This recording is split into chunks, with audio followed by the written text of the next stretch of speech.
Five, four, three, two, one. Hi guys, welcome to podcast session on Truth Room Experience. I've got Shreyas. Hi, Uh, Shreyas here. how are you feeling, man? I'm doing great. Thanks, Faisal. All good. And I've the common connection through which I found you was because of football, and that's something that which I was thinking of when I looked into it, and I was like, I need to get someone in football to come down and talk to me on a podcast, because that's like another fucking amazing subject that I'm always into. Some common person to keep talking about it, apart from your own circles, and my circles are all back in spread around the world right now. So it's not like someone you can just sit down and have a bash about on football kind of thing. So that was something that you're completely involved in. True. I think from the time you finished your, I think from the time you even joined your university. Yeah, I mean, I've always been associated with the sport starting from my school. I used to play a lot of different sports. I used to play cricket for my school, played until TNCA, Tamil Nadu level, played shuttle, played football as well, played volleyball, played a couple of sports, but football was something that I could always associate myself to with very high, what do you say, um, I could just relate to the sport a lot more than I could with any other sport, and that gave me the opportunity to take up the sport itself as a career, because I felt like playing the sport gave me a deeper understanding and gave me a lot of values that I felt I could implement on a day-to-day basis and earn a living through it. So even though I did end up not making it as a professional footballer, I don't have any regrets because I'm still associated with the sport today. That's a beautiful part, isn't it? Yeah, When you come to a realization that you cannot make it professionally, but you can be somehow involved in the sport in any area of business along with it. And at the same time, if you're specially involved in nurturing someone else right, definitely. to do what you couldn't do. Exactly. I mean, it's not like I didn't play football at all. I played football for my school. I went on to play semi-professional football, played for BSNL, then played with Chennai City FC, who are currently playing the I-League. But when they were in the senior division of the Tamil Nadu League, I was with them for a short period of time until I got a severe medical condition on my knee, which stopped me from playing football professionally. So I didn't give up. I didn't let the sport die, at least inside me. So I took up coaching. At that point of time, there were literally no opportunities for someone like me who could not take up professional football but who wanted to get into some other aspect of the sport. So I joined this NGO called Slum Soccer. So at that point of time, they were based on Was the NGO called? Slum Soccer. Okay.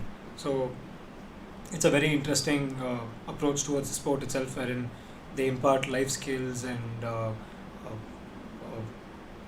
stress on community development and sport for good, sport for development, these values to underprivileged sections of the country itself.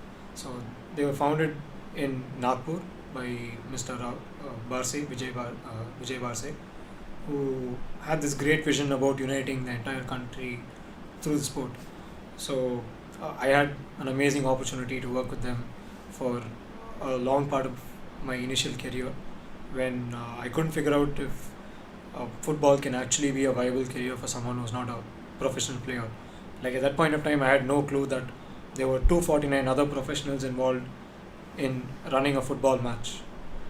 Like I don't know if you are aware of that itself. There are 249 professionals who are working to make sure that one football match happens as per schedule. There are a lot of work that is being done behind. That's including a lawyer, a security, an F&B person, the logistics, the operations, the referees. So the opportunities within the sport and the opportunities to still influence the sport in the way you want to are still a lot, and that's what I was able to see back then through slum soccer, because these values actually taught me a lot about the sport and how much I can give back to the sport through my understanding of these values. And my opportunity with slum soccer began with coaching this girls team in Sholing Nallur on OMR Chennai. So they were a grassroots team.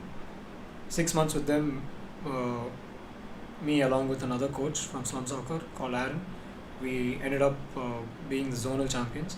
And these were girls who come from very remote socio-economic backgrounds, and their livelihoods like depends on a day-to-day basis. So it's something extraordinary what football can do to them and where it can take them right now. Because 6 months after they won the zonal championship, the school got a lot of recognition.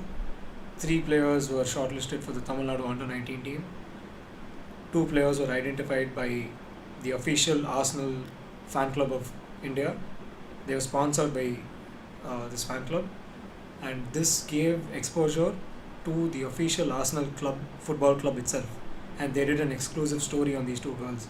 They put up a video on their social media page, and they spoke about how they are looking to get into every nook and corner of India as a market.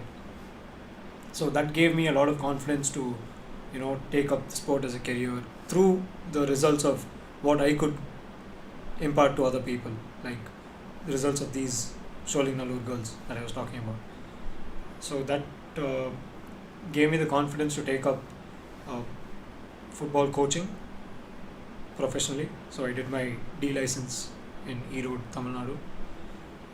This D license is AIFF? AIFF D license. Okay. Yeah. So successfully managed to complete that, and post that I was still involved in multiple coaching projects individually and with slum soccer, and I didn't really see the same opportunity that I did when I looked at football as a career when I was limited to coaching, because I felt there were a lot of coaches already in India. This licensing has been happening for a long period of time. Yes. But there has been no real development as such. The standard of Indian football has only declined, has not gone up over the last 10 years. Maybe over the last 5 years, maybe it's increased. But in the course of 10 years, like some 30 to 40 years back, I think India was a giant in the Asian footballing scene. And they did have very strong roots to world football as well. So it's only declined. Like there has been no focus on grassroots development, youth development, thinking ahead for the future. It's just been, very bad administration. That's about it. Because if you see, the majority of stakeholders in the footballing industry come from very diverse political background or a very diverse celebrity background. I don't know, it's a very crude way to say people with just a lot of money. Yeah, that is true. So in India, that would consider exactly. true. I wouldn't say that's the scene right now, but this was the scene, say 5 years back, and that's not a long period, right? It's still a short span of time. ISL and the Under-17 World Cup has really changed the face of Indian football. Huge credit to that. But 5 years back, 7 years back, it was a completely different scene altogether. And I didn't see the future or the scope in coaching. So I looked up for different opportunities abroad and in India with respect to how I can learn and study more about football on the managerial aspect. So when I was doing my engineering, I didn't really see any kind of scope in that as well, because I didn't want to be constricted to one particular cubicle, one particular task on a day-to-day basis, and that felt like it confined my creativity and confined my thoughts itself. So that was my first aversion towards a career in engineering. That's what gave me the confidence to take up football itself. You are one of those many people that I meet all the time who come from engineering colleges, but they do completely different of what they actually studied. Right, so that's the thing. I didn't do anything different in my engineering as well. It's just that I didn't do any engineering through my engineering. I did a lot of other things, like I was part of the football team. College is a life experience. It's not about studying. Exactly. And the way engineering colleges were working these days, it just didn't really suit me. I had engineers all over my family, all around me. People were engineers, and just felt like I not doing the same thing. I didn't want to do the same thing. So that was my first aversion towards a professional career in engineering or IT or anything of that matter. But I was still able to connect with football, and that's what gave me the confidence to take it up professionally as a career. So I looked up this course online, and I found this course certified by AIFF in Bombay. So I spoke to the dean and I did a aptitude test. One batch had currently passed out. It was a newly introduced course in sports management, sports and football management. So I spoke to the alumni, and they had some interesting points which kind of convinced me to take up a full-time program there in Bombay. So it was a great experience. I was able to connect and work with a lot of individuals who have been contributing towards the development of the sport for a long period of time, and that gave me exposure towards how the sport will develop in the future. And that's pretty much the reason why I see more scope in management than coaching. Like, I felt my scope of influence was being limited as a coach, whereas in management my scope of influence would be a lot more. Yeah. Because right now in Football Plus, as a technical director, I prepare the curriculum for the academy, develop the program, recruit coaches, identify players, track the development of the players, talent acquisition, talent management, everything related to the technical aspect of running a football club, basically. So through that, I was able to influence a lot more people, and I was able to do that because of the values that I learned through coaching, and also the fact that you provide the whole playground for them. True, and that's eventually the values that the sport teaches you, that you are able to give back. You're preserving the sport in a way. Exactly. Yeah, that's what it is. Exactly. Because when you start off at ground level, when you're just playing, you only see the things around the whole game, fact of playing. Correct. And then when you step off from it, and then you start seeing this coaching and manager, how you went up, like it's like ladders when you go up, and it's like new level of things that you start to discover at that point of time. Because if you're managing, you look at different things, and then you start going off into a different track, much higher. So you keep preserving the sport for other people to go on. It's like a cycle of things coming in. That's true. I guess it's just your perspective that's changing. Yeah. But your fundamental principles are still the same. Yeah. That's the fundamental principle in this fact would be the whole sports itself purely as a sport. Correct. When you look at it, that pleasure when you as a coach would look at one of your own players go up to a level, you feel that that intense pleasure. That's because of purely the love of the sport. So that's where you have gone up to a level where you're actually bringing up a curriculum, the whole subjects for the coaches and everything to improve the players, and you're going into a lot of other areas. It would put you in that spot actually. So I did this as a I don't know what you say, as an experiment, I guess. A friend of mine approached me saying Rotary India wants to implement this project across government schools in India. They want to start off with Chennai, and they want to have a program developed for all the coaches to implement on a regular basis. The approach with government schools and government school children is completely different to an urban living scenario, because children come from a completely different background, and their opportunities are also very limited. So the way you communicate and the way you let them express themselves is very essential towards their growth. And these things were very important for me to understand, to develop the curriculum, and these were the values that I learned in my time with slum soccer. So I have to give credit to my time in slum soccer, because when they were teaching me to teach life skills to these kids, I was also in turn learning in how I can use these life skills to increase my scope of influence again. So I took up that project with IM That's the company that approached me for the curriculum along with Rotary India. And that program was implemented, and about 3,000 boys and girls were going through my curriculum. And that gave me a lot of confidence to take up a more serious role in the technical aspect of the sport. And once I finished my management course in Bombay, I took up this role with this club called Football Plus as a technical director. So that's where you currently are? Yeah, I just quit. You just quit? I just quit.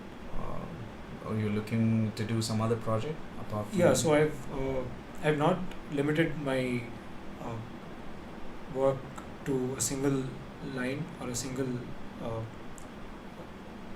stakeholder. I'm trying to work towards being a consultant, a football consultant. That's even a step higher. I guess. Yeah. I don't know. In a way it is. But it's just me sharing my insight and my knowledge about the sport, instead of me being a coach or me being a manager and limited to just one club or one academy. Again, I'm just trying to increase my scope of influence. Yeah. So as a consultant, what sort of level are you looking at? What sort of companies or what sort of clubs are you looking to go into, like ISL clubs scene over there, or being a consultant for a few things, or what's the area you're looking at? So it's all a process, and it's organically growing. So when I started coaching this Sholingnallur government school, I understood how these players have to be developed, what needs to be imparted on a day-to-day basis for these set of kids to become champions one day. This gave me a lot of insight as to the process of developing an individual, talent management and all that. And my knowledge in football management and coaching allowed me to exploit all the opportunities within the sport. So the reason these girls were able to get opportunities in Arsenal's media campaign and all that was because they were promoted in the right way. In football, it's not just about being a great player. You have to be promoted in the right way. You always know the difference between Baichang Bhutia and I.M. Vijayan. Both of them were players from the same era, but Baichang Bhutia was apparently not as good as I.M. Vijayan, as most knowledgeable Indian football fans would say. But it was because of the marketing team that was working behind Baichang Bhutia that he was propelled to seem like India's best player when he actually wasn't. So eventually it's all about being promoted to the right level as well, because talent management is all about getting the right opportunity at the right time. Like Ronaldo wouldn't be where he is right now if he hadn't made the move to Madrid at that point of time. If he had one bad season in Man United, the season after, Madrid wouldn't have been interested. It's always the right timing, Exactly. So it's all about promotion and development at the same time, and that is all talent management is about. And everything that I did gave me exposure to implement all my knowledge within this small scope itself. So that small bubble is basically my brainchild. I can experiment on it and I can learn from it as well. So that because women's football is growing at a very rapid pace as well. It is. So when I started coaching those kids, I created a pathway for these kids. to become recognized, promoted football players from nothing, from just being school students to recognized football players. If they go through this program, they'll become recognized football players. Then eventually, I set up a grassroots football academy exclusively for girls, Yeah. along with this team called Setu FC. They are a Indian Women's League team.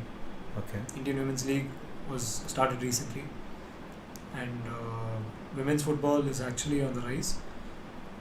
India's women's team is a pretty strong team, in fact, and this Setu FC wanted to kickstart their grassroots division and campaign in Chennai. They're a team based out of Madurai. They're run by this individual called Mr. Sini Moideen, who is doing great things by getting these girls together to play, and he also provides education for them as well, and he gives them opportunities to play in the Indian Women's League at a national stage, which is a great thing. He's giving these girls a professional career in football itself. So when I heard of this opportunity, I was really pumped to get associated with it, and I set up an academy for them in Kickoff, Nandanam. Mr. Rohit owns the facility. So I spoke to him, and he was also really interested. It was because Rohit was the only person who had the vision at that point of time to promote women's football as well. In Chennai, there was no regular tournaments or events related to women's football. So now it's regular. Now it's happening. Yeah. Now it's picking up. So since Rohit had that intention, I saw that and I approached him, and he was interested as well. And it's been about 6 months to 10 months now, to almost a year, I think, since Setu FC's academy has been running here in Kickoff.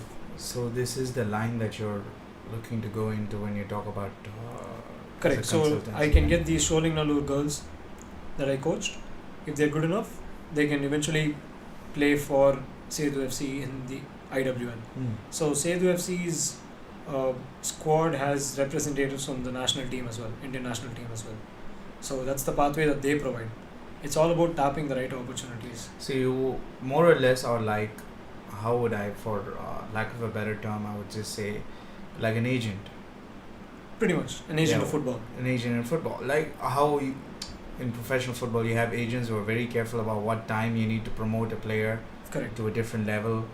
The only reason Ronaldo is now is not because Ronaldo made a switch, it was George Mendes' way of playing his game.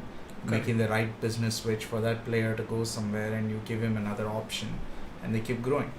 So that is the way you are trying to promote all those players you had already coached at the same I time. guess Jorge Mendes is someone who's been very prevalent in the industry for a long time. So it's absurd to compare his methodology and my vision.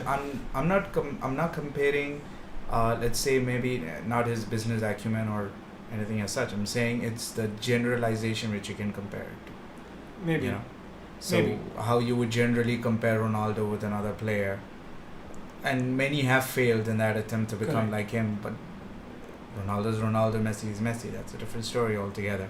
But I'm talking about generalization in the way that you try to promote the players you have already coached with, and the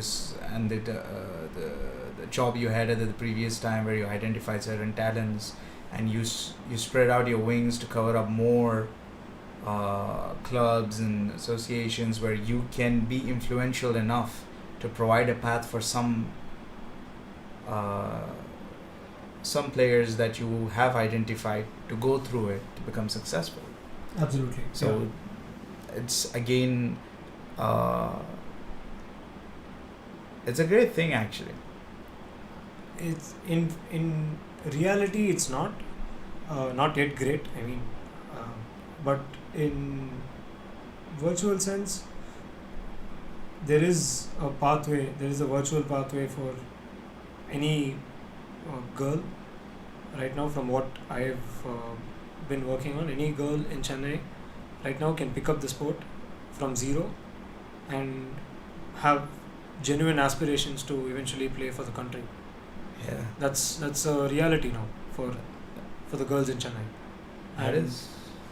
And that's a great thing that the sport can do. to change the lives of people. Sport can change a lot of lives. Exactly. I mean, it keeps you off a lot of Because things. you won't believe that the kind of things I faced, when I was coaching the school. So uh, I had this trial session, me and this other coach, Mr. Aaron. So during the session, there was this amazing goalkeeper. She was a natural. She was diving left, right, and center. one of And those few. 12 years, 13 years, and she's diving on hard ground.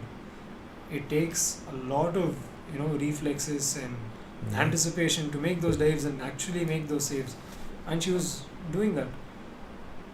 So she was one of the first names that went into the shortlist. But the next day, her mom dragged her in front of us. So like, if I see her playing football with you guys ever again, I'm going to kick her out of the school and she's going to go work somewhere else. And we literally couldn't say anything, because at that point of time we couldn't promise them a future in the sport. Yeah. That's hard. That was really hard, yeah. And we had no choice but to take her off the team. That's hard. That who knows? She might be. Her life would have been completely 180. Exactly. Yeah, that have been a completely 180, going somewhere off with all the skills. When. But I'm glad that 3 girls were actually shortlisted for the Tamil Nadu team. And how did their parents behave in this whole thing? So yeah, most of the parents did require some convincing, and it did require a certain amount of work from our end to promote these players in the right way. And I would say Slum Soccer has done an amazing job at promoting equality among sport. So they have this national event on an annual basis in Bombay. It's called the Inclusion Cup. So it's happening in about a month or two now this year. So I had an amazing opportunity to work in that event as well. It's along with Sony Pictures, so Sony Entertainment and Pictures. So they actually telecast some of the games, and you have celebrities showing up and greeting the players, and you have 300 odd players from underprivileged backgrounds across India. So Slum Soccer has about 256 centers across India, and close to 3,000, 4,000 players on their on their admission roll. So they're doing a lot to include everyone in the sport and promote equality amongst sport. And it's definitely down to organizations like these, that actually raise the standard of competitive Indian women's football. That the parents are getting convinced by this. Exactly. So if they employ the same kind of strategy in government schools all around Tamil Nadu, won't that also change the perspective of the parents? Certainly, but you can't really win over every single one. You can't really convince every single one of them. You are going to significantly change and convince a lot of parents. And to be very honest, I'm not talking about completely 100%. There are going to be, say, 10, 20, 30% who are not going to be convinced by this. To be very honest, parents today most of them are convinced that their child has a future in football. Most parents today. If you look at, they do that now because if you look at most parents who consider sport as a career for their child, then football would be the most prevalent sport amongst that right now. Yeah, I'll tell you why. This is what I have noticed. This is my opinion on it. When in India, look, I'm an NRI, to be honest. So for me, looking India from outside, this is how I see this, right? Now I'm learning the insides of it. When the whole country, to get into sports, their only option was playing for the country, right? So a lot of people will not actually go down that path even when they have a talent. It's like, bro, you're competing against billions of people to get there. So now what happened with this privatization of the sports, and to have their own leagues and payments and all these things. You're paying your players, and they're seeing people going into different paths along their privatization of sports. This convinces a lot of parents right now to think about, okay, football would be a viable option to cricket because it's new, and if he has a talent in that, he could try his way through. Absolutely. I mean, But there are no way. There's no way that you can't not think of a rags to riches story in football, right? exactly. But when people in rural areas like all South India, right? When they're not city life and their village life is hardship. It's so much. Their only option out of through that is when they look at government schools. And what does government school represent? Playing for India. But what if sports? I believe it's growing in that direction right now. That it becomes more privatized to rural areas, then it would convince around 70-80% of people's mind to change, right? Definitely. And the Indian government is actually doing something or claiming to do something with respect to school systems and sport. They want to convert about 20 to 30% of existing schools to elite sports schools as such. Why don't they just hand it over to these It the requires a lot consultants of and everything? Because what all they do is it's sports. It's not going to affect with your studies. It's a different, it's a free handover there. So if you submit all of this to private, why can't they not just come in and employ the same kind of strategy that they did in Slums Orco and other clubs and other, they are running, they have a lot of people who are involved in it. There's a lot of people like you who butt your heads in and then you give up, okay, this is the way you're supposed to go. Then it would just kind of open up the eyes for the parents. But again, the school, they implement this whole new, what you're talking about right now, which is going to, I interrupted you on that. If they bring that up, that still gives you an option like you're going to play for India. But if you get the ISL coaches and everyone to go down there, always interact, or some agent or someone comes down there and interacts, and then you see these players, they have this option, it's exposure basically. Exposure, exactly, for these players. That opens up like the goalkeeper's mom. Correct. If she thinks that some guy, some team from Chennai, their agent, some sort of connection, if political parties have cadets, why can't we have like a group of those in privatization who look at certain players and they can refer it up? True. I think hopefully football does take a direction towards what you just explained, because that is the ideal way to work. But I feel it's very nascent at this point of time. There's still a lot of work that has to be done, although there is a significant change in the way youth teams and youth football is being played right now. Yeah. Because personally I've seen standard of youth football increasing a lot compared to the past because of more infrastructure, more knowledge, more resources, more opportunities, more exposure. So all these are factors that are aiding development at a very early age, at an early age, which eventually just leads to an increase in an overload of better footballers or smarter footballers. And that's exactly what the country needs right now. Yeah. So when we get to a point where we know for a fact that we have a strong foundation of footballers, that's when we can start experimenting on how we can go about identifying players. And the idea of NCAA in US, yeah, which is a fabulous idea. High school football teams, for them football is American football. yeah, And a small town can go on and win state championships, and That's then true. can go on win that's true. NCAA football, this thing. Imagine that, right? Imagine a small town, small school, right? Some part of Tamil Nadu, say my hometown, say IIFF, they can go on state championship and go on. I think when I explained that idea before, NCAA, although it's a government association, they are open to private people. The door is open. The flow of information is both sides. You're getting sponsors coming in, you got all of these things coming in. They don't have to fund it themselves, so the taxpayers' money.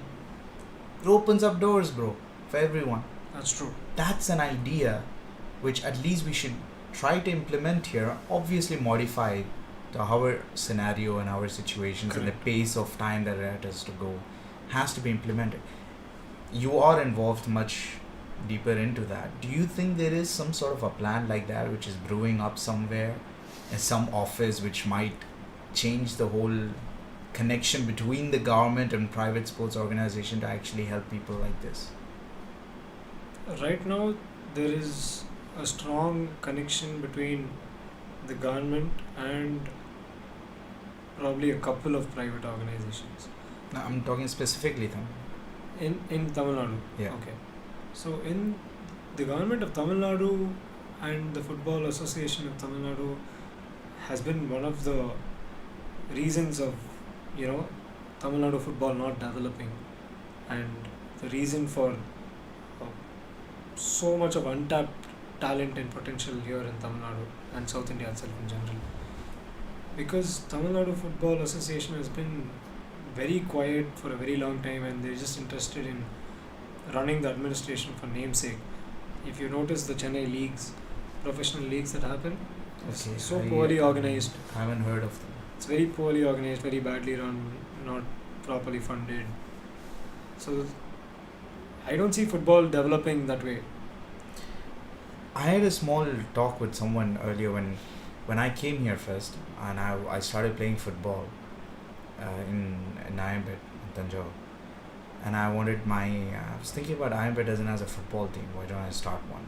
So I went off to Tanjore. I met the sports government official over there. Someone I knew, another coach knew him, introduced me to him, and all he says is, "Yeah, just sign up with your team and then we play." And okay, I get that. I just have to sign up a team with you, but then what's the next process for me? Right? Okay. What are my kids from the school I'm going to go talk to and have my team from there? What is their pathway after that? It's not even clear here, That's true. right? That's true. So far, there is no real pathway that exists for any football player to go all the way and play for India. That pathway does not exist right now. Completely. Yeah, because the youth system is still so poorly structured, and there are a lot of gaps that are yet to be filled. And All India Football Federation is still working on it. Only now recently they have come up with an initiative called the Baby Leagues, which is getting kids up until under 10 years of age, from 6 to 10 years of age. Yeah, beautiful years More to exposure. see them play though. Yeah. More exposure towards competitive football matches. So that's a pretty good initiative towards long-term sport development. But apart from that, they've never really looked at youth development. Only now there is some kind of focus and attention towards it, because how long can ISL teams afford foreign players for Yeah, success? true. They need to start developing their own players, right? And they need to keep that star level. Otherwise, status level the too. owners can't run the clubs. That is true. I hope that happens soon, especially with Amanda. Because So even though all these ISL teams and I-League teams are playing in these official youth leagues, there's no real development that they're doing. They don't have a youth program. They don't have a grassroots development program. Their only objective is to play in the apex competition, which is the I-League Yeah. or the ISL. for them, it's going to take some time for them because it's their own money put in. Correct. Correct. It's not governmentally funded kind of thing. But if you where- look at the number of academies that exist in Tamil Nadu, yeah, they have to do something about that. Though. They need to align them all in some sort of a connection with the Chennai FC, right? So That's big the club ISL here, team. ISL team over Correct. here, yeah. So if they have some strong connection with them and they can scout players from there, that will just increasingly, correct. It's all about forming a very strong network. yeah, That's very essential towards building a good football business. That is very true. So apart from football, what are the other anything that you do apart from football? Because I know this feeling because I'm also into sports marketing. Right. So for me, even if I avoid football in one way, still have to handle businesses in other sports. So I was like, I'm always associated with sports. So like you're always associated with sports. What is the other completely parallel side of you that you like to enjoy?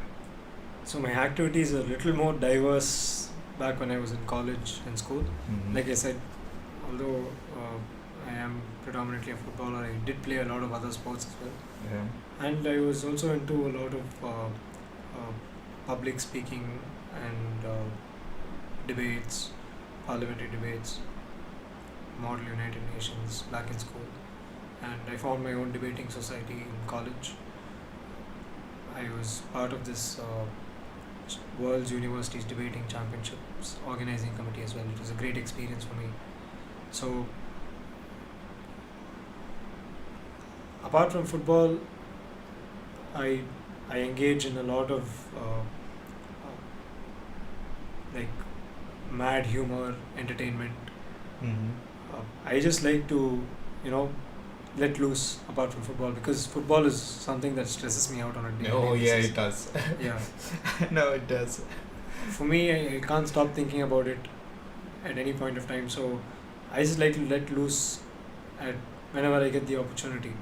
And usually I like to engage in wildlife, nature, traveling. Oh, you travel around? I used to travel a lot. Would like to visit local places in India, in Tamil Nadu, in Kerala, in Maharashtra, Karnataka. And just mingle with the people there. Not Completely. pretty much more about me trekking and exploring hidden, unknown, undiscovered places. That's a crazy thing to do. I slowly started doing that now. I haven't really explored the north yet, but that's on my bucket list. It has to be a proper 1-2 month trip up there. True. To be honest, if you're doing it something like that, it's a plan that I want to do that. So I'm thinking about this time I went to Dehradun, and then I went to Lucknow. It's a whole different feeling, After being in Middle East for a long time, the only in India, the furthest I have gone was Bangalore actually. Okay. So then we went to Mumbai on a family trip thing. That was seeing Mumbai like that was like different feeling altogether. Traveling is crazy, dude, and it's become so much easier and simpler for people to do it nowadays. That's true. That's an amazing thing actually with this whole. Especially with Airbnb. Yeah. Have you ever wondered, and sometimes in Airbnb, you think twice before booking a room? Is it actually worth it? Yeah. It's not about the worth it part. It's basically when you're going to be living with someone else.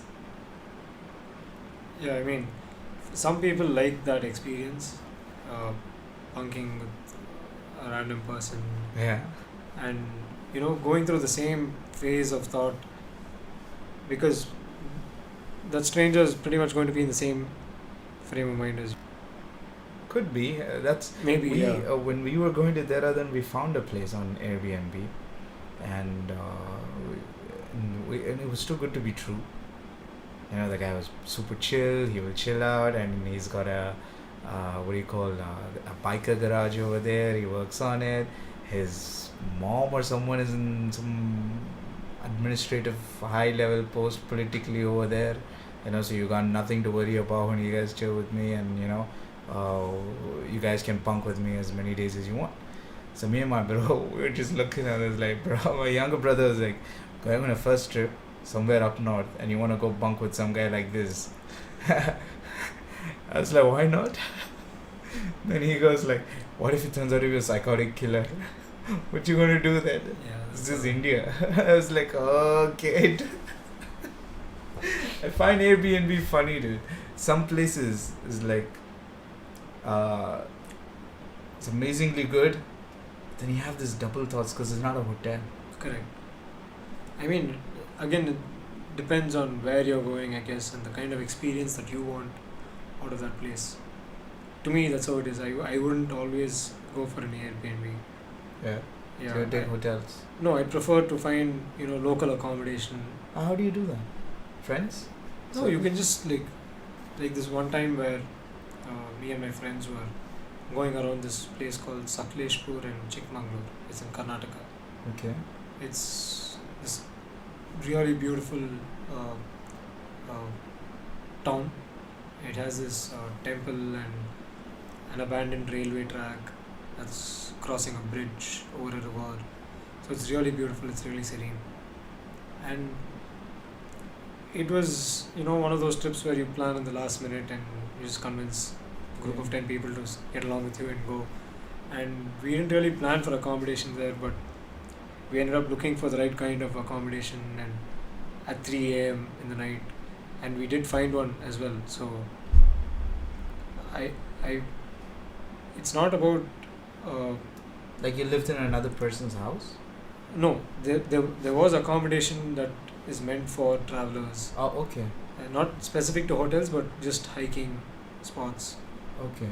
Like you can set up a tent in that place, Uh-huh. Okay. and they had some, I wouldn't call it a shack or it was basically kind of like a hut. So they had different variations where you can choose to stay in those places for as long as you want, I guess. So, what are those? Uh, so you like trekking a lot? Yeah, I prefer, walking, trekking, Like, hiking. do you ever thought about trying to do one of those mountain treks where you Yeah, like I try to said, reach the summit kind of thing? it's on my bucket list, but not right now. What's on your bucket list? To do a proper trek up north. Yeah. To the, Do you want to ever thought about doing Everest? that's not really within my scope of ability right now. But as a matter of fact, I did know someone who was Asia's junior rock climbing champion, and he was named by the first person to scale Mount Everest, Mr. Tenzing Norgay. Yeah. Yeah. So he is also a football fan and he is a Milan fan. So I was able to connect with him. He's based out of Jammu and Kashmir, and my plan and my bucket list of going to north is all based around his Based on this thing. plans there. Yeah, that's how it is. And that's how truly you have to actually go look up north. It's not go on your own. Correct. Yeah, when people tell me, I have some people who tell me, bro, you just go north on your own. You'll enjoy. I'm like, no, bro. You don't know anything about north as a southerner, I mean, there's a good chance that you might miss the most relevant and the most important yeah, parts. especially when you go remote areas over there, Correct. especially in Himalayas and stuff. They always have this this time in Dehradun I didn't have anyone, but we all looked up and then we took a scooter and we just drove off into Missouri area. It's like it was crazy. Sure, A friend, a local friend of next day was like, you need to go there. So I had the scooter for a while and they were like, okay, let's make a trip over there. But then we ended up sleeping. We were too tired because we had on a train trip from Tanjore to Dehradun in the trains. What's the longest you have done on a train? I've done Bombay, Chennai. Bombay, Chennai. That's Yeah. what, 12, 14 hours? Yeah, it's almost 1.5 days. Yeah, I did the train trip to Mumbai from here. It's a scenic route though. Yeah. It's goes along the Western Ghats. This is the Dehradun trip killed us, man. It's a massive trip. So you're thinking about just doing normal mountains, but not like Sorry? ever thought about doing Everest or any one of those. Not right now. No. Never thought of it. Not until I get, complete guidance of the. I mean, not now, but is it there on your list? Like somewhere deep in you want to do it? Hopefully it's there. Because I always ask people who do this trekking thing a lot, and I ask them a question: have you ever thought of that? I mean, I don't see myself doing it anytime now, so I can't really think of it. But it's something definitely I really hope I do sometime in the future. I feel it'll be like the most rewarding experience anyone can get. I know, right? All the way up to the top, and it's a daring thing to do. It's not just daring, I guess you learn a lot about yourself. For me, traveling is all about self discovery. You learn about how you can survive as an individual and the problems that you face while you're traveling by yourself and staying by yourself are the problems that are stopping you from being the best version of yourself on a day-to-day basis. That is true. It's more self-realization. The whole thing, yeah. It's a path to self-discovery. Yeah. That's exactly why I like traveling a lot. It's so rewarding in its own way. So you always have that two friend which you connect with them on a telepathic level that you go on a trip with. Right. They're the best friends to be around with. Definitely. They just know when to shut up and they just know when to talk. Correct. Especially on trips. That is true. Right. But sometimes I enjoy solitude as well. Oh, so you do solo trips and stuff? I prefer solitude most of the times. But I enjoy being around my friends too. But that doesn't take away the fact that sometimes you need that loneliness and you need to be away from just everything. To isolate yourself from the entire scene and look at everything from a different point of view itself. Because I feel in today's world it's very easy for us to get distracted. That is true. We have way too many options. That damn phone next to us all the time. We have too many options to get distracted and to take us in completely different lines of thought, and just our lives itself can go completely parallel to what we were thinking of when we were a kid, just because of the number of distractions that we have right now. Yeah. And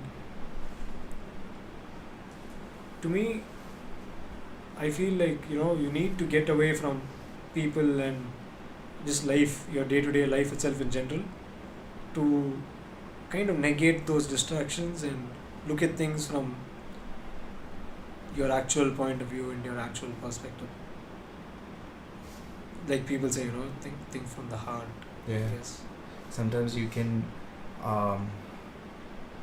it comes to a certain you come to a certain place where you can actually hear your own true self talking to you. I guess. Have you reached that level yet? I mean, I'm guessing that that's something that I'm hearing already right now.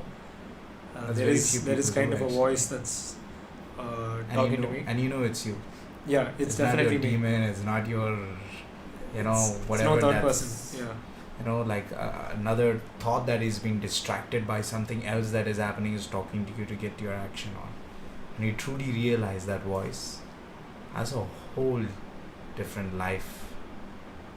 Definitely. So, although my what I've been doing so far with respect to my career and all that, I've worked with Chennai NFC, Chennai City FC, and eventually people around me would expect me to take up football more professionally, see me work with an I-League team or ISL team in the future through experience and hopefully with good results. But I see myself in a remote location with like a setup of football schools, completely dissociated from any kind of competition and just surviving through football. That's where I see myself and my life and career culminating. I don't see it, at a high competition level You're talking about seeing it. Not now though. I'm talking maybe another 20 years is where you see yourself. Right? I don't know. I'm happy doing that right now itself is what I'm saying. There's something very Like I'll tell you about a plan that I have as part of my trekking and football activity. Yeah. Have you heard of Spiti Valley by any chance? Which valley? Spiti Valley. Where is this? Himachal. I only know Parvati Valley.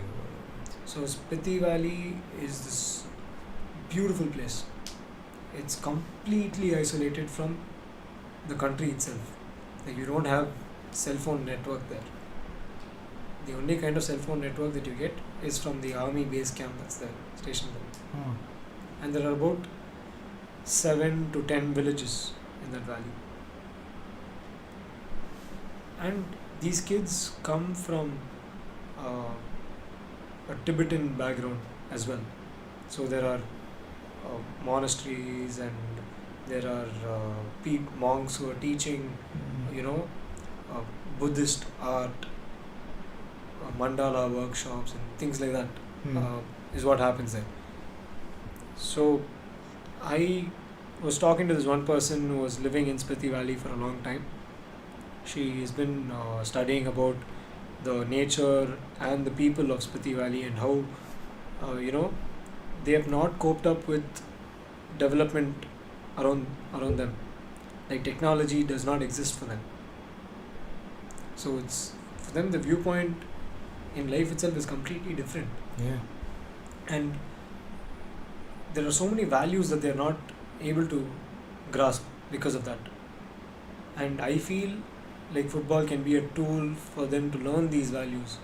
Even though there is no technology, or even though there's no because it's not possible to have. What sort of values? Life skills. Okay. Life skills just to adapt in today's world. Okay. So, sorry to interrupt, but those people who are living there, they're slowly leaving that place and going off to. They're trying to, but Okay. the opportunities that they have are very limited Hmm. because you don't have good infrastructure there. It's a valley. You can't build massive schools with great facilities. They don't have technology support there. They don't have government aiding there for any kind of development. Nothing's happening there. But there are 7 villages, and the kids there, they love football. That's all they do. In those hilly regions and mountainous regions, they play They play football, yeah. by feet. So your plan is to. Eventually get all those villages involved into one footballing network, get them to adapt to today's lifestyle through the sport. That's where I see one project up north of mine. So where is your this feeling of doing this comes from? It's that voice It's back that- of my head, yeah. How long has it been since? That's just been a thought for a while. I haven't seen it unfolding anytime soon, but step by step I see myself being more confident on executing something like this. Like, I am learning a lot towards implementing something like that on a more effective scale, or something like that has to be done with a proper cause and a good end result. Otherwise, there's no point to doing something like that. That is true. So it's better to grasp all the knowledge and have all the resources before you go do something like that, to make sure that whatever you do is a success. It's a weird trend with youngsters of our age. Which year were you born? 93. 93. So it's our 90s only, So 90s kids then, they see themselves going off into the paths where you talked about. In terms of helping people in remote places. And the other part is either just say fuck you to the world and go live and completely, the spiritual kind of thing.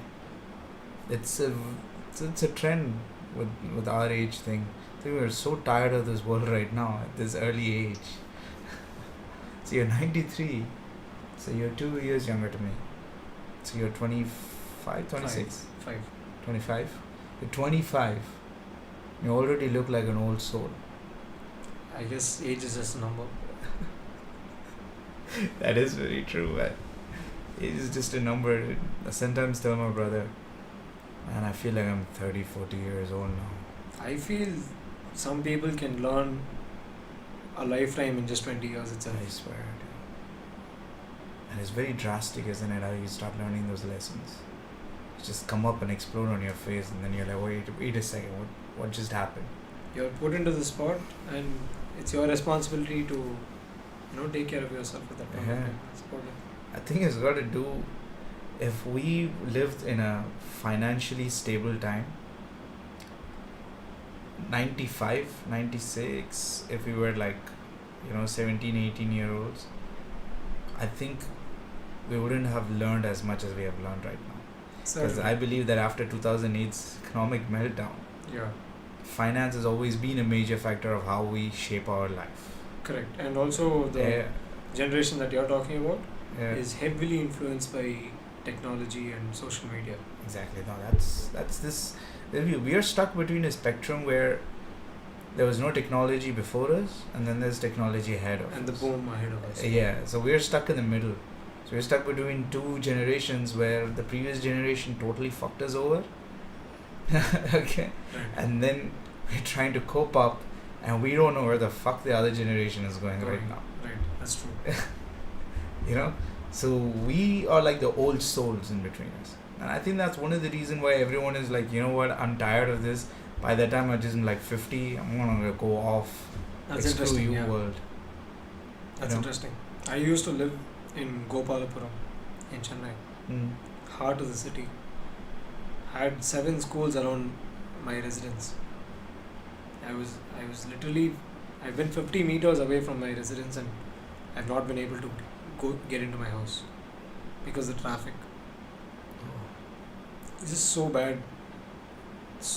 The chaos and the commotion is just so bad. And ever since my parents decided to move to ECR, it's been extremely relaxed.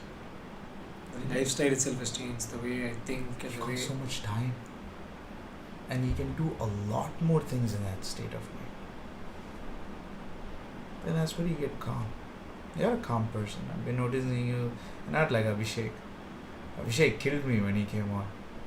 Dude, he tested me on the phone like a guinea pig. This is what I told him when I started my podcast. You know him personally? Yeah, I know. Yeah? Because I called him one day and I told him, hey man, can you come on the podcast? I got his number through Insta. And then he's like, yeah man, I'll come on it. And he was riding his bike and he was going to a show. And he started making me laugh till he reached the show. Right? Interesting. I kept the phone and I just thought, did I just get played over here? Was he just testing his material on me? It's quite possible. With Abhishek, you never know. You never know. And then I was like, did he confirm he's coming? That's also a question that started going in my head. So I sent him an email. And then he replied back saying, yeah bro, I'm on.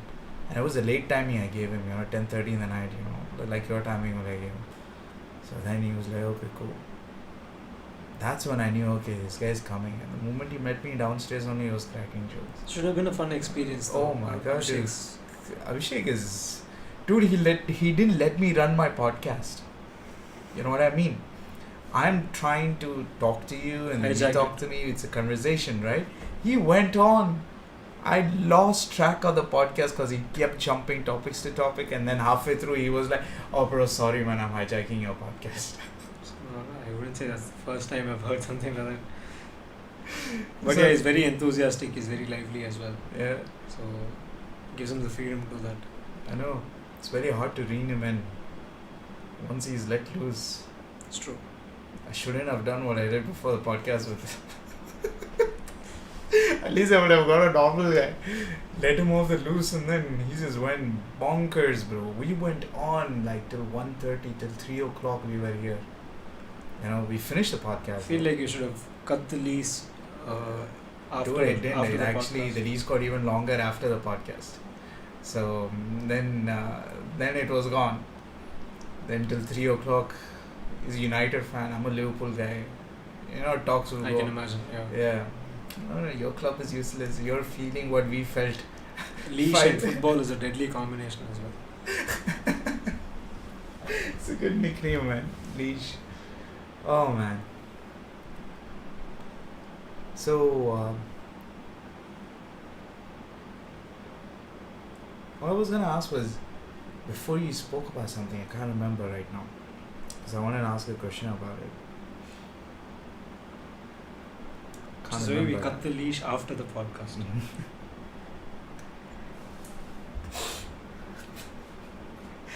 Dude, it was going back to that leash subject. It was so bad that when I started my podcast, I actually forgot what to introduce.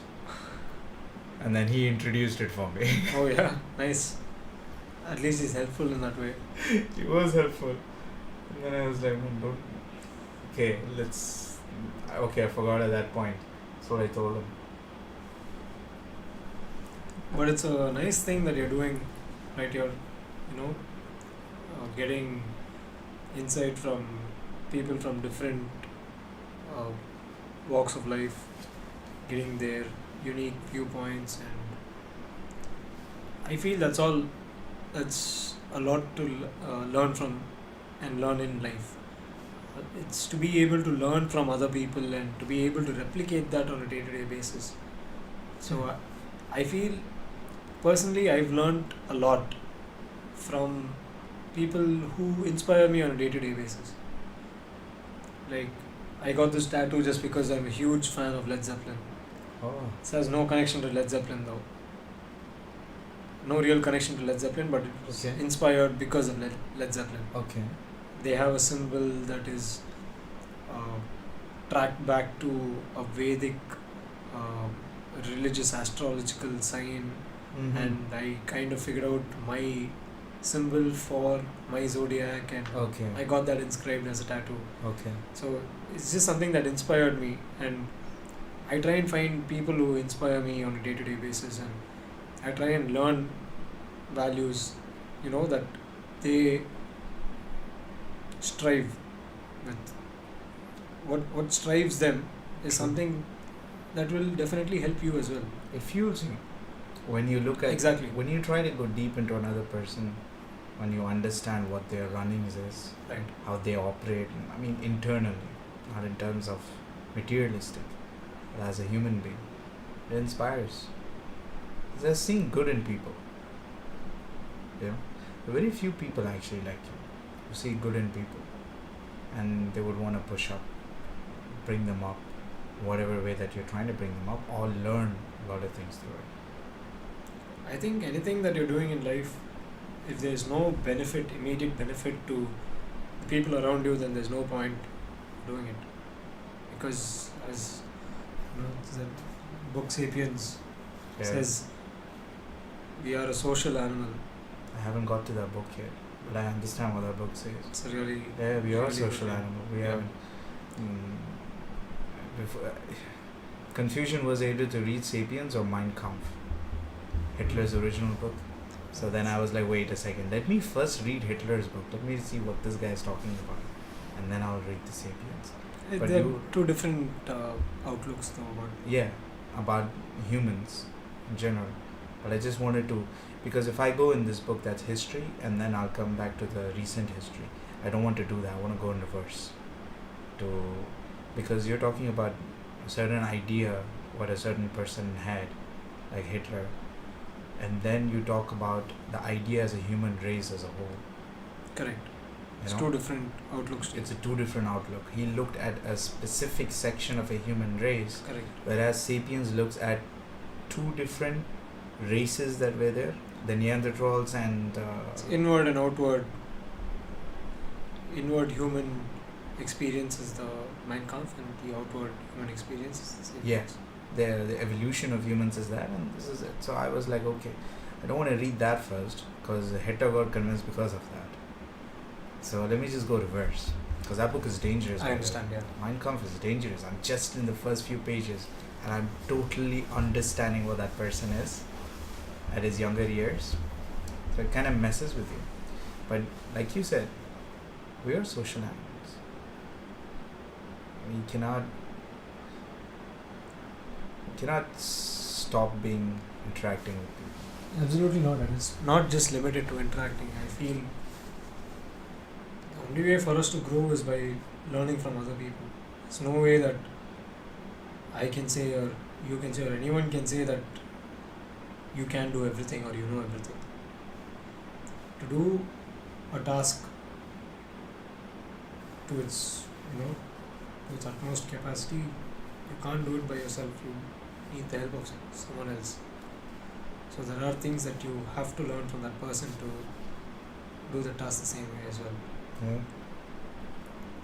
So it's once again it's football that's taught me that it's a team Because sport, right? yeah, it's a team sport. You watch the other player do, and you keep learning. It's like a constant. What do you call? A subconscious development. And if you do it right, it helps you out on a lot in life. Correct. Like when most teams use tactics to nullify strong opposition. So that's what uh, connections does. It's because tactics is basically coordination between individuals, right? Yeah. Their spatial awareness and their movements. That is coordinated, and that is what tactics and formation is all about. So when that's the case, it's very obvious that one is a small number. It's not a big enough number. You can't get through a game with just one individual who's an amazing player. You need a team to play in unity, not one player to play for the team. And these are the values that the sport teaches you, and these are the values that you have to implement on a day-to-day basis in life. And it also opens up this connection between people. The reason I feel that why sports is the best way for any kids to open up their connection with another human being, with another thinking organism that is there, right, is through sports, because it's structured in a safe environment where it's good for you. But if a kid, that kind of helps them to see the good in people, and then you implement that into real life. You are able to see good in people instead of seeing, I don't know how to explain this, but you kind of get convinced by the other person's negativity on certain things. It's just not like you don't see good in people. That's true. Sport gives you the scope to actually work with anyone.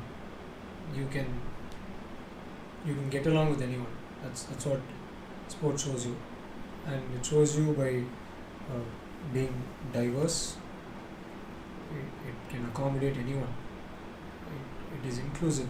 It has to accommodate everyone. Yeah. And it basically revolves around having a very good understanding between one and many individuals. That's about it.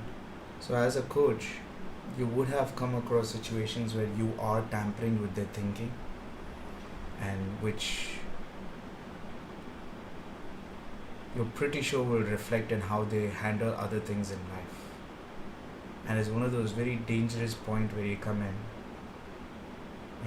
where you have to be really careful how you handle these situations as a football coach. Because although you're teaching them about a game and how they're supposed to play a tactic, you're somewhat implying how to handle your own life. Absolutely. Right? Absolutely. So as a coach, I feel I'm not changing their game. I feel like I'm changing their attitude towards life. It's the attitude that eventually gets them to play the way they are. Because football for me is a form of art, and art is basically an expression of thought. And when you put all that together, a player on the pitch is just expressing himself. And if you look at the best player in the world right now, he's someone who's been able to express himself the most, or more than anyone else. That's about it. Yeah, that is true. So I've had those experiences when I was coaching my university team, where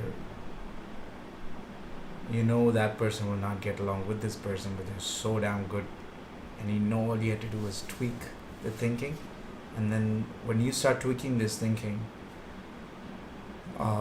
it just so happens they turn out to be good friends for life forever. I've had those situations where I completely understand that. I mean, I've not been in that situation, but I know for a fact that the players who I have coached, I know that because of the values that I've taught them through the sport, they might not become great footballers, but I know for a fact that they have a lot of scope to be like great human beings. Yeah. And that is very focal towards being a good footballer itself. As a coach, is that the philosophy that you follow while coaching? Yeah, technically that's exactly what I was trying to say.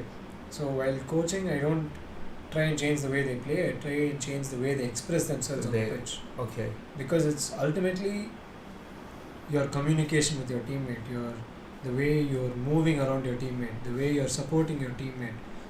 It's these skills and these values that are eventually going to affect your game. And these are skills that you use on a day-to-day basis with that person, whether it's inside the pitch or outside the pitch in a classroom or anything like that. So if you can change it inside the game, then it's definitely going to affect them in the long run outside the pitch as well. Because for me, when I was coaching the boys, the way I took them in was like, see, you do drills, it becomes a force of habit. So that I'm okay with. The whole 2-hour session, if I'll do full drills just because it's a force of habit for them to how they want to play. But that never happens on a real game because the scenario is completely different. But the force of habit sometimes clicks in. And then the philosophy that, like you said, when you're connecting player with another player, that was an angle I didn't take. The angle I went was looking at them, what happens off the pitch. Letting them handle, sort of teaching a lesson on and off kind of thing, where you're teaching them how to handle things off the pitch. I get what you're saying. Yeah. So it started becoming like a brotherhood kind of thing, because they're all close to my age too. But even the younger boys who were coming up in the B team and everything who were coming up, they had the same kind of effect, which was, I'm not boasting about it, but it feels magical when you see the kind of care and everything you try to give to football game, but not you're actually giving at the game, you're trying to give at their life. True. And then that fires up the game and they get me the results because it's championships over championships for us. True. And then you see them doing the same with the youngsters who are coming in.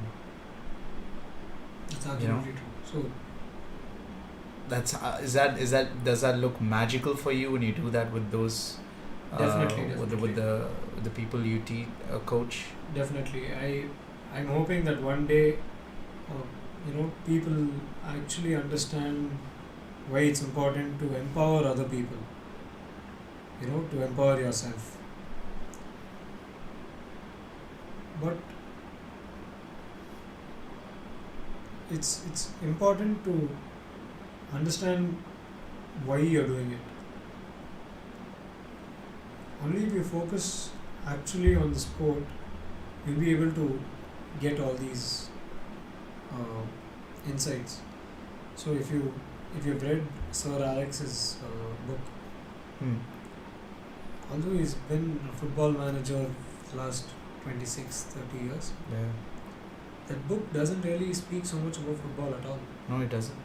It's all about how he handles his relationships through his career in football. Yeah. And that's his perspective about the sport. It's all about relationships. That's it.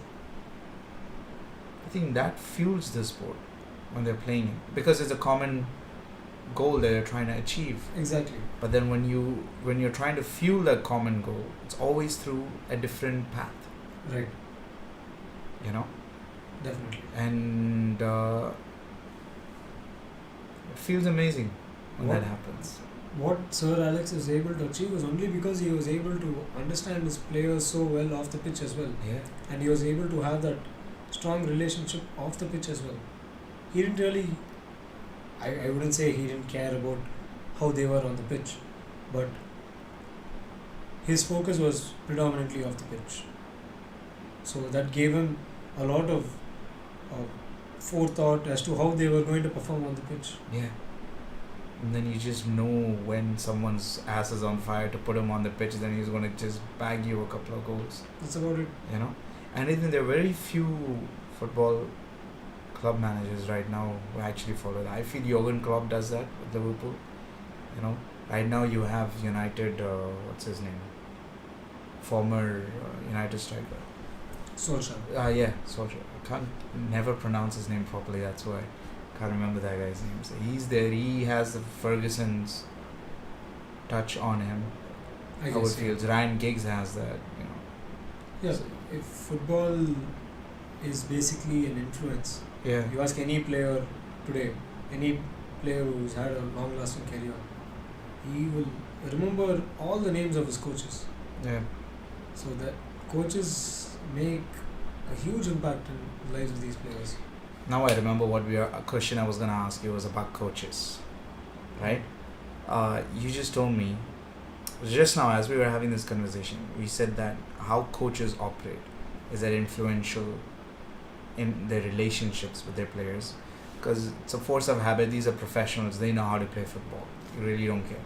Even when I was coaching at my age, guys, I knew they were good at football, so I didn't have to worry about their first touches, their shots, or anything.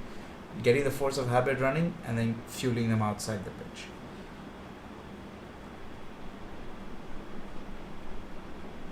Are those kind of coaches here? Are they really? I think they're not that good. That's why we don't see all these major developments happening here. It could be that you might be confused about coaching and management. No, I'm talking about okay, yeah. Maybe team management is different. Concept of Team coaching management and is different. management is completely different in Indian football and Asian football as opposed to European football and American football. Okay, Soccer. how's can you? Because explain that usually to me? in India, Mhm. the team manager, does not get involved on the coaching aspect of the club. What? Yeah, he's not the head coach. He's the team manager. Okay. He handles all other aspects around the technical aspect. Okay. There is a head coach. Oh, so you guys go by head coach here. Head coach. Okay, when I had a head coach and I was a The system is team different manager. in Europe. It's different Yeah, in because Asia. I did my course with FIFA. Okay. So for me, it was like the whole structure was different. Okay, let's just say head coach over here. Do you think that why I said that I don't see it's that developed here is in terms of youth coming up, in terms of creating all this, the facilities in sports and everything, and keeping up that, trying to put the benchmark higher and higher, is because they are not qualified enough to fuel them off the pitch, so that on the pitch they're able to perform. I wouldn't completely disagree with you on that point. I feel you have a very valid claim there. But it's also because, see, like I said earlier, there are a lot of licensed and qualified coaches in India. India does have a very strong resource pool of qualified coaches, Yeah, at least to develop at the grassroots level. Okay. But again, it's all about the right opportunity at the right time, right? So, what have these coaches done to develop the sport? Nothing. The management of these resources have been poor. So, if you look at why Indian football is not developed, standard is not up there. These are the questions that you are asking. Right? Yeah, I'm not asking specifically Tamil Nadu because, yeah, I know. I'm giving as you the bigger picture in India. For me, AIFF has done a lot. AIFF has done pretty Yeah. much what Tamil Nadu football has been doing. It goes hand in hand. Yeah, but aren't things like, I'm not talking about recently, because recently it's a whole different scenario right now. I'm talking about before. You know, I mean, we'll have to. AIFF had a partnership with Z first, then got cancelled, and now they have a tie-up with Reliance, IMG Reliance. So it's the business side of football that's growing right now, and that's only that is going to actually enable Indians to tap that talent. Yeah, but in the sport. I'm talking about is let me phrase this properly. I'm talking about coaches specifically, right? When it comes down to head coach or whatever, if they need to, the only reason players get spotted, right, is because if you light that fire or fuel their fire off the pitch, that they because they're already good at playing, they perform and they get recognized and they go up the ladder. So I feel there's like a whole lot of shortage on coaches to fuel the fire for a lot of players to actually do that on the pitch. Yeah, like I said, you've slightly misinterpreted the coaching and management. Yeah. Okay. So That's because I said as a manager, right? I mean, you're The talking fueling about of the players the head coach, yeah. happens through the managers. here also. Off the pitch, it's the managers that take care. It's coaches only handle on the pitch. Here also is the same. Generally in football itself. Okay. In the business side of the football is the off the pitch aspects, right? No, I'm not talking about that materialistic. I'm talking about player individually. When we were talking previously, we were talking about how I was able to fuel them off the pitch in the sense of how to handle things in life. Correct. You know, and they were able to handle that properly, and when they stepped on the pitch, their mind was clean. Correct. Okay, clear. I think I understand your question very Yeah. well. So far they are getting recognized, and I have one of my guy who even went up to Toronto FC for trials. So these guys, all I did was, he's a much better player, and there are much better coaches around the world who will give him better advices. All I did was I gave the fuel in the beginning to light up his fire, right? So he works his pathway and goes. What I feel is, when it goes down to rural areas, there are so many coaches there too. There are a lot of football coaches. I've met so many football coaches, and I keep thinking, I feel like asking him, is there an expiration date on his license? You know what I mean? Because I see players in your team.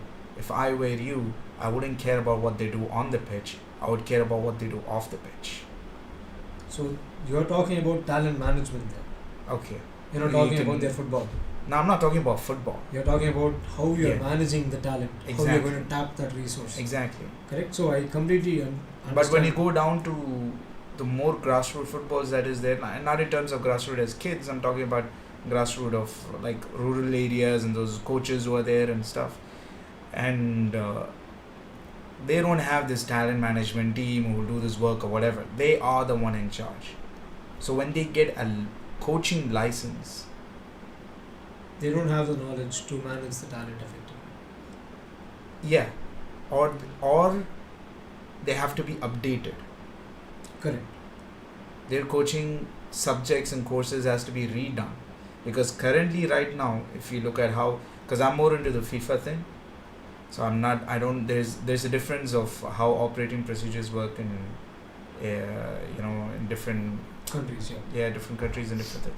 So psychology in football is more important, right? And that's taught to us even when we are getting our D license and C license and everything. So you're taught at that age itself, like at that you have to, like, psychologically you're supposed to affect them. So that's not there on most of the coaches now. Do you think they have to do a recourse program again and structure it differently to develop the youth to come up? I feel as one part of a it. Very valid point there, because when you're training an individual, you first have to understand the individual, and it's only after you understand the individual will you be able to come up with, say, a plan of action to impart certain values to that individual. Yes. And for that, it's very essential for you to understand psychology. So I've been lucky to be exposed to that background, because my mom studied psychology. She was a psychiatrist.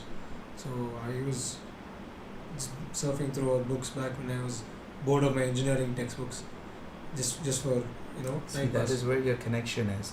I was just thinking a while ago when you said 3 of your players from the Orco slums, when you trained them, 2 of them got featured in Arsenal thing. I was just thinking, it can't be just because they're good football players. There's always an added thing to it. And it has turned out you have been exposed to psychology, which you involved it in your sports. Exactly. So in sports science, psychology plays a very important aspect in talent management. Like we just discussed Jorge Mendes, right? Yeah. There was so many hours of thought and work that he had invested in making that decision for Ronaldo. When it would have taken probably just a second for Ronaldo to make that decision. But still, there is so much thought and so much work involved in making that decision that he has to calculate all the repercussions, the aftermath, and all the possibilities. He has to evaluate all the scenarios. So there's a lot into understanding an individual. Yeah. It doesn't. You can't create an amazing footballer just because you are an amazing footballer or you play the game well. Yeah. You completely have to understand what is that takes him. So coming back to the point where you mentioned, we have a lot of qualified coaches but not knowledgeable coaches. That's what I wanted to tell you. So far, most of the head coaches in Indian football have been ex-players, and these players, they played in times when Indian footballing standard wasn't so great, and we are looking to rise in standard. Yeah. So that doesn't really set 1.2 billion people. Doesn't really set a good standard, right, for development. Yeah. So that's exactly what I was trying to tell you. It's because we don't have knowledgeable coaches. We have licensed coaches, qualified coaches, but not knowledgeable ones. They have to, man. We are 1.2 billion people. How can we not be in the World Cup? Right? How can we not have...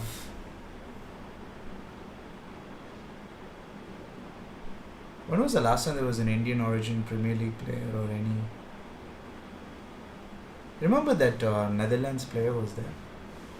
Was playing right back or left winger, and Ricardo India asked Krishna. him. Huh? Ricardo Krishna, Is it I guess. Ricardo Charisma?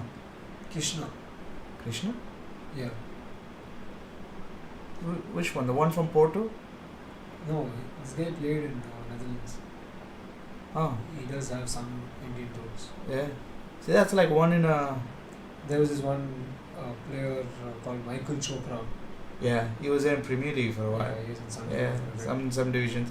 Right now there is one guy named Chowdhury for Leicester City. Yeah, He's from Bangladesh correct. origins. Yeah, he's there. So But it's like... Liverpool signed this player called Jan Danda. Have you heard of him? Yeah. He's a 19-year-old Indian, and he was loaned to Fulham, I think, recently. Fulham, yeah. So he's being represented by this agency called Inventive Sports. Okay, they're from here?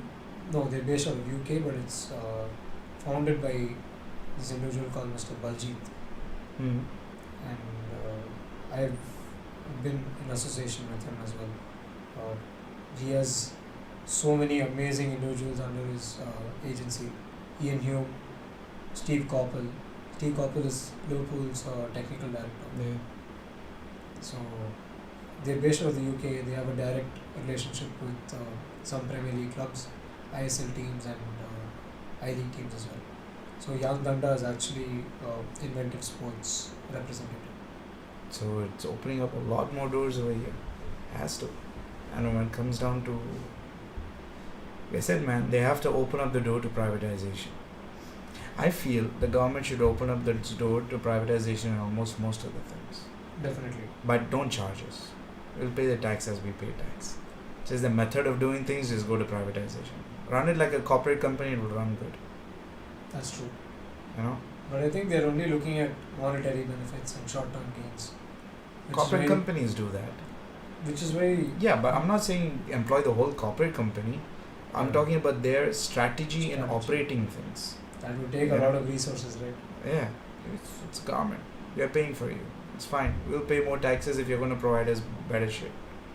That has always been how people I think they're just waiting for us to say things like that. Yeah, that's why recently... Knowing existing governments, they just take our money and run away. Not really saying. There has to be some accountability in that matter, man. Because when I talk to you about sports, there has been so many years. We should have been way ahead of the curve. So we dropped the ball on that one. When I spoke to Rakesh about racing, we dropped the ball on that curve. We had F1 in India. We're charging them tax to bring stuff here. dude, you're already charging tax on the tickets and all the other events and everything around it. Why are you charging them? They're coming here racing, that's it, you know. I never agreed with the whole... I think that's actually one reason why Indian politics has also been very, very bad. It's because sport has not developed. Mm. Only now you see Rajavardhan Singh Rathore heading the sports ministry. And ever since he took up that position, there's been significant progress towards youth, the scale of more games, nationwide school sports championship has been telecasted live on Star Sports. Okay, yeah, I've heard about that, yeah. So that's a massive step that, you know, the sporting industry has taken. Yeah. And that's only because only now people from the sporting industry are getting into the political scene. So far it's been people from the political scene who are influencing the sport. Yeah. But you have people like Sachin, people like Rajavardhan Rathore. We need sporting legends and icons and stalwarts who are now influencing politics. Yeah. Have you heard of this football player called George Weah? Not sure. George Weah was a AC Milan legend. Okay. He has a son, Timothy Weah. And he recently played in the Under-17 World Cup as well. Timothy Weah plays for PSG, Paris Saint-Germain, in France. So George Weah eventually became the president of Liberia, I think. Wait, I'm sorry. Let me just quickly look this up. Sure.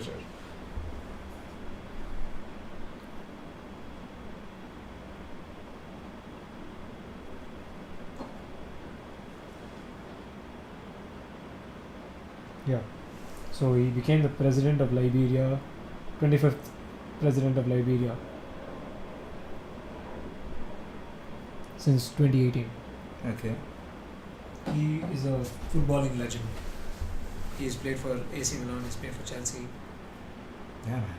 Why some sports person becomes a prime minister for this country? So personally, I feel sport can go, especially football, can go a long way in curbing things like discrimination, Yeah. curbing things like violence, promoting equality, promoting sportsmanship, promoting social values, team values. And this is where I see humanity itself progressing towards. Like if you finish that book, you'll feel the same way as well. You know, humans always had sports before. Sorry? Before they were just hunting, that was a sport for them. Yeah. You know, that's the only way we even survived. True. It was at that time hunting was hunting. Then you had the Roman gladiators thing, and that was a different era of different sports. Throughout the period, sports is the only thing that keeps us together. Sports is not there, we're so fucked.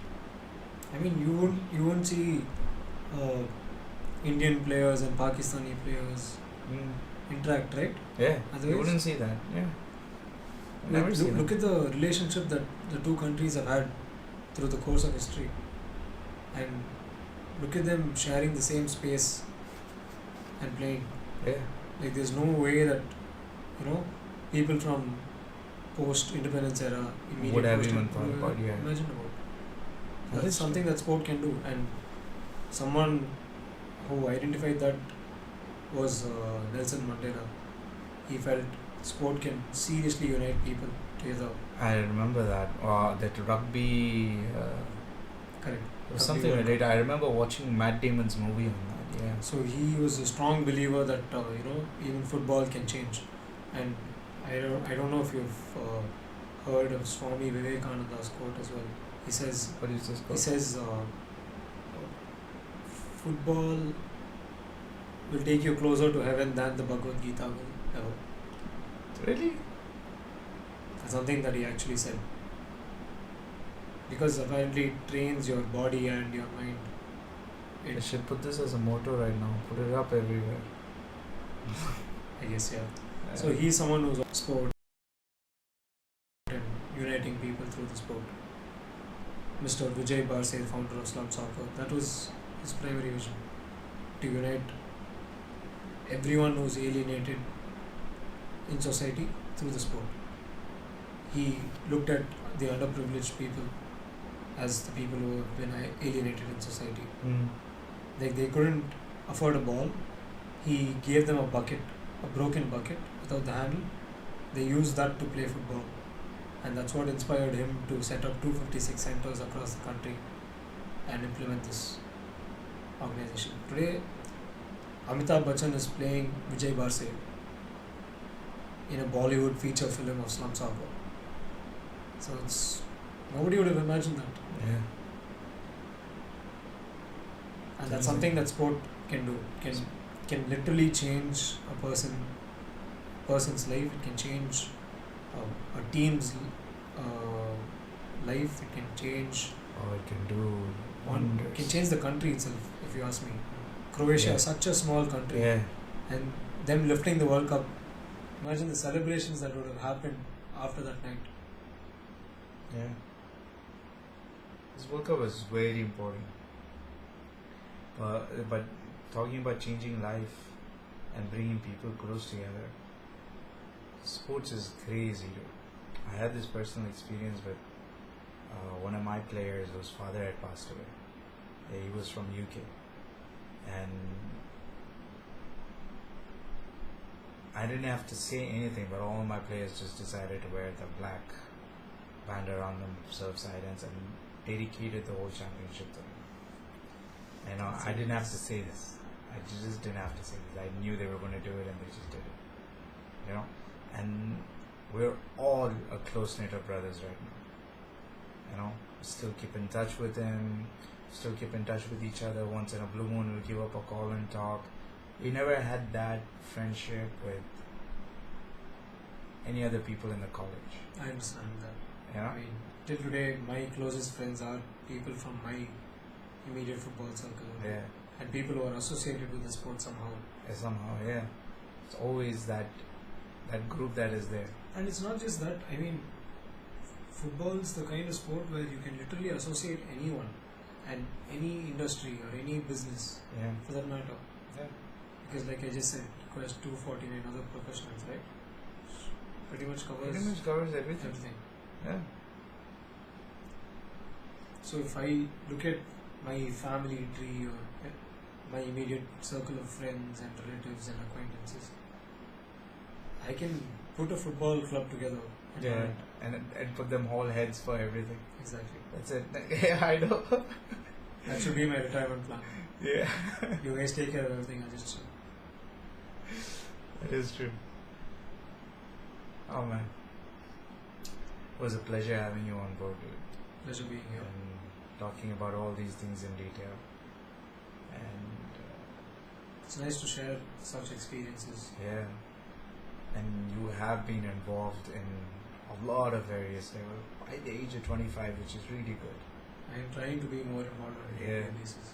And I was just telling my brother earlier today that it feels good to talk to another person or people who are somehow still involved in the same field, even when they don't make it as a player. And it's the most hardest thing ever to happen when you can't make it as a player. That acceptance, that realization period, the fact that you have to accept that you cannot be a player, given the circumstances where you're from, or the location you're born in, and the fact that the sports is foreign to the location where we're born in. For a 90s kid like you to fall in love with football, and the fact that cricket was all around, is a very different path altogether.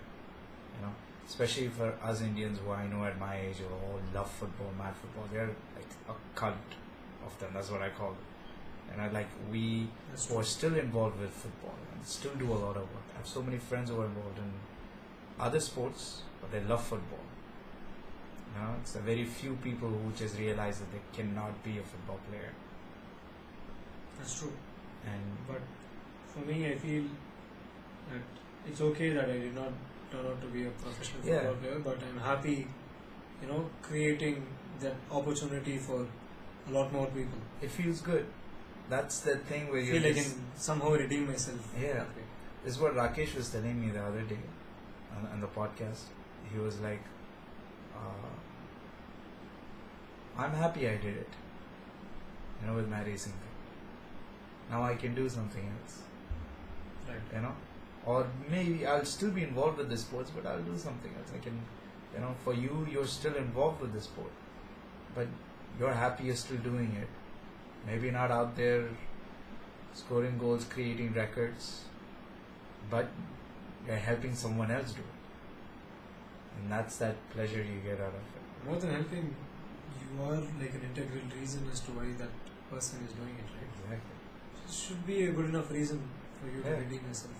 I think anyone who's involved in sports always looks at the benefit of another person's goodness in him and see that they... Sport teaches you that. Yeah. That's about it. So what people who are always involved in sports field, keep doing it. That's all we can say to them, right? It's like, hustle through, bro. Hustle through. Keep doing it. Because even a couple of months ago when I came, I properly moved to Chennai. I met a couple of guys and I was thinking about getting a couple of professional fighters to go for MMA and WBC because I got some contacts there. Listen, look, I love my country, but India is not the only option you gotta play for. So India would only represent 4 people or 5 people, whatever. Right. It's good to keep your options Yeah. open. Open up the door and see if you're a damn good fighter, why not just fight for your individual self? It's true. So these are paths that a lot of things has to be done, a lot of people's eyes have to be open because we really are good enough to even have one guy from here holding an MMA belt. Definitely. I mean, We kind grew of- up with Rajinikanth. We the don't kind know how of to people fight. that we have, right? The kind of people who we have in society today, it's just not fair if we are not utilizing these people properly, Yeah, right? true. There's so much more value that they can be adding to society. Yeah. If one guy from one place does it, imagine the amount of people who live around there. It becomes an example for people, But It doesn't have to be the world champion to be a whole example for a nation. Correct. He just has to reach a certain level where people who live around him in Can see that. that situation can just be like, forget the people on TV, look at the guy next door who did it. That's good enough to inspire someone else. Yeah, that's good enough for anyone to get inspired. That way, I have to give credit to a lot of individuals who have, completely let go of their conventional line of thought and their work career to take up something in sport or football. Because personally, I've met with some people who have done that, who are like major stakeholders in the Indian footballing industry right now. And certainly it's up to them to raise the bar Yeah. with respect to the standard of the sport. People like Mr. Rohit Ramesh, who owns Chennai's PFC, he comes from a completely different family altogether. Their background is something else, but his passion for the sport is enabling him to, share all his knowledge and his values, his understanding about the sport, and eventually develop the sport the way he wants it to through his team and his club. And it's because of people like him that you actually see, the values of the sport bearing fruit in society. That's true. A lot more people are out there who are doing it more often now than it was even done. So many people who are engineers who have literally gone sick of their job working for same company for 10 years straight and who have completely lost track of their own lives itself, working for some random goal and random task and random deadline. And these people have said, screw this, I just want to give an amazing sporting experience to future generations. And there are people who have been inspired by the kind of infrastructure and facilities that European countries have, Yeah. where world-class facilities are available at an affordable cost. It's not even world class, for God's sake, dude. It's normal. Yeah, world class facilities are normal in Yeah. Europe. That's what I'm trying to say. Yeah, over here, I don't know why can't we make that normal? It's so much easier. So personally, I've seen Yeah. some individuals who are taking steps in this direction. Yeah, they're doing it. There's this one academy called Smashers. It's based on OMR. So they do an all-round sports development program. They focus on football, shuttle. No, private Squash. companies will do this because they will follow what they do over there. I'm talking about, garment stuff. They still have to how they have to match up to the infrastructure that they have over There is this Reliance project, Reliance Youth Football scholarship program. They have this facility in Norway. It's an amazing residential facility. They have about 25 players per team, I guess. And they compete in this youth I league as well. But they haven't really shown any kind of result, Yeah. even with all the resources and all the facilities. They haven't shown results. Yeah, well, the resources are there, but you need proper people to pull up Absolutely. those things out for you. Absolutely. Like with respect to private,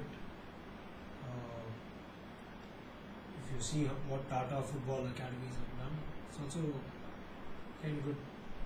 They've really, I have to look into that. I they've don't really know. expanded towards grassroots development and all that. And like I mentioned, Mr. Sini Moethi Mm. supporting women's football. So it's these people who are going out of their way to do something for a much greater cause. Only that is actually going to help change the standard and level of the sport in India, and eventually, the standard of living itself in the country. That is true. It will change a whole lot of things, not just minute small changes. It's a chain reaction, and the domino fall. That example that I gave of George Weah. Yeah. So, if he is a president of a country right now, it's because of the values that a career in sport, high-level sport, football especially, has taught him. So he has openly said that it's those values and what he was able to drive from those values that has got him to a point where he can now influence an entire country of people. Because they see him every day, 90 minutes, weekly once, 90 minutes on the pitch, not making Correct. a fool out of himself, They've seen making his sure he's attitude helping on the pitch, on the everyone game. else. Yeah, Exactly. that's just like, bro, if this guy can do good over there, I don't think he's a bad person. Exactly. And that's the way I see Yeah. sport You changing. keep your clean record, not like Adam Johnson. True. You keep a clean record and you're just good. They have the potential to anyone would go for that person you choose. True. You know? So it's people like George Weah, Johan Cruyff.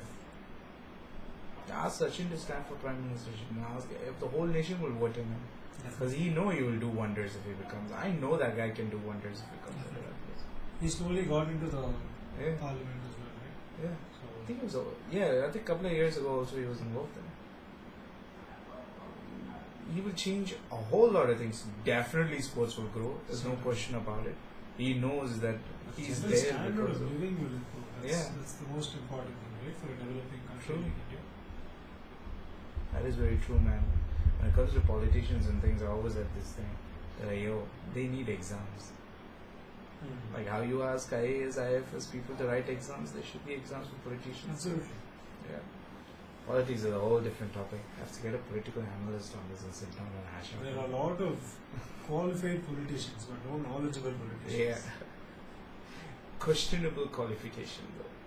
That's what I would say. True. Yeah. Anyways, man, on that note, You will round up.